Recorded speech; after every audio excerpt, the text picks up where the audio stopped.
Everyone in the crowded hospital waiting room kept their eyes down except her. A woman in a black coat, alone, watching a single dad collapse to his knees as the doctor whispered the words that shattered him. No one moved. No one breathed. But she stood quietly, decisively, and walked toward him as if his pain had called her by name. By the end of the night, the entire hospital would whisper about the billionaire widow who saved a stranger at his breaking point, and how that moment changed both of their lives forever. Ethan had always believed he could handle anything life threw at him. Being a single dad was hard, yes, but his 7-year-old son, Liam, made every exhausted morning worth it. Tonight, though, the world felt colder, heavier, like gravity itself had given up on him. That he sat in the emergency room, clutching Liam's jacket to his chest. The boy's asthma had spiraled into a sudden, terrifying attack at school, and the ambulance had barely made it in time. Ethan tried to keep his breathing steady, but his hands wouldn't stop shaking. When the doctor finally approached, his face was too serious to be comforting. We're stabilizing him, but he's in respiratory distress. We need to keep him overnight. Are you the only guardian? Ethan nodded, swallowing hard. Then we may need consent for additional intervention if things worsen. Worsen, that word detonated inside him. He felt his chest collapse, his knees buckling as he slid into the nearest chair. He hated the helplessness. Hated the memory of holding his son's tiny hand years ago while signing divorce papers. Hated feeling like life was a series of cliffs he kept falling from, his vision blurred. He didn't even notice his own tears until he felt a soft, warm hand touch his shoulder. Breathe, a gentle voice whispered. Please. Just breathe. He looked up, startled. A woman stood in front of him, tall, graceful, with deep, tired eyes that carried an entire lifetime of heartbreak. She was dressed simply, but something about her posture, her presence, commanded the room without trying. You don't know me, she said softly, but you look like you're drowning. And no one should drown alone. Ethan tried to apologize, but the words tangled in his throat. She sat beside him without asking, offering a quiet, steady presence. Is your son inside? She asked. That he nodded again, pressing his lips together to keep them from trembling. I'm Maya, she said.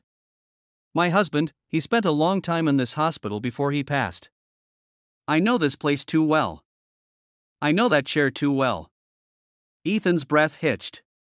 She wasn't trying to take away his pain, she was simply witnessing it. Do you have anyone who can be here with you? She asked. No, Ethan said. It's just me and him.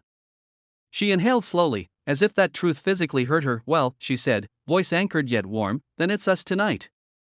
I'm here. I'm not leaving.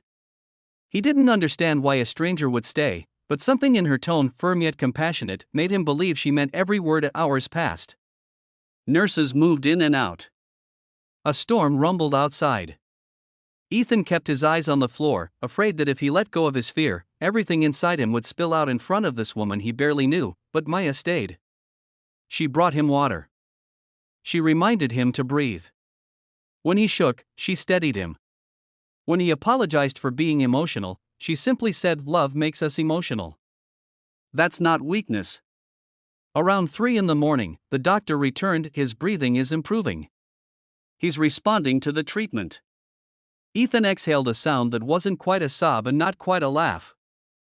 Relief washed through him so intensely he nearly fell forward. Maya placed a hand on his back, grounding him. He's going to be okay, she whispered.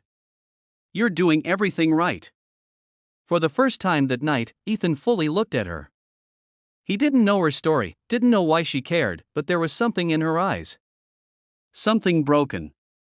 Something kind of something familiar. Morning sunlight crept through the hospital windows when the nurse finally allowed Ethan to see Liam. The little boy lay sleeping peacefully, tubes and monitors surrounding him, but his breathing, steady and calm, was the most beautiful sound Ethan had ever heard. He brushed Liam's hair back, whispering, I'm right here, buddy. I'm not going anywhere. Maya lingered quietly at the door, giving him space. She could have left hours ago. She should have. But she didn't. When Ethan stepped back into the hallway, he found her sitting with a cup of coffee, untouched. You stayed, he said, voice hushed. You needed someone, she replied. And I know what it feels like when no one stays.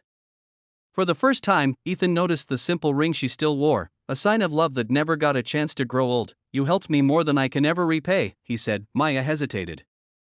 You repay by being the father he already knows you are. There was a pause, warm, grounding, almost intimate, then she added quietly, some people freeze when pain hits. You didn't. You ran with him in your arms. You fought for him. That strength most people never find. Ethan felt a lump form in his throat. No one had spoken to him like that in years. A nurse approached then, handing him a folder. Sir, we need your signature on these. Also, your billing information. Ethan stiffened. Maya noticed instantly. He bit his lip. I don't have insurance until next month. I work 2 jobs, but this is going to bury me. The nurse gave him an apologetic look and walked away. Ethan stared at the paperwork, the numbers swimming before his eyes. His hands trembled. Not again. Not another cliff. Not another fight he didn't have the strength for. Maya stepped close. Ethan, she said softly, let me help. He looked at her, shocked. No, I can't accept money from a stranger. I'm not offering money, she said. I'm offering support. But something in her eyes said she meant more, much more. She drew in a breath. My husband left behind a company valued in the billions. I've spent years trying to figure out how to use it for something that matters. Last night, watching you fall apart alone, I realized something. I want to help people who fight for the ones they love. People like you. Ethan froze. I can cover Liam's treatment, she continued gently. Not as charity. As a promise. A promise that no parent should hit their breaking point alone. He didn't know what to say. Gratitude burned behind his eyes, but so did fear of depending on someone only to lose them later. I don't want you to feel obligated, Ethan whispered. Maya stepped closer, her voice steady with truth. I don't feel obligated, she said. I feel alive. For the first time since my husband died, I feel like I'm doing something that matters again. Tears filled her eyes, surprising even her. You saved me last night too, she added. You reminded me what love looks like when it refuses to quit. Silence wrapped around them, soft and genuine. Ethan breathed deeply, slowly, then nodded. Okay, he whispered. Thank you, Maya. She smiled, small but real. In the quiet hallway, 2 people who walked into the night broken had somehow found something unexpected. Not love. Not yet, but hope shared between a single dad who refused to give up, and a widow worth billions who finally found a reason to stay, and that hope, fragile yet powerful, was enough to change the rest of their lives.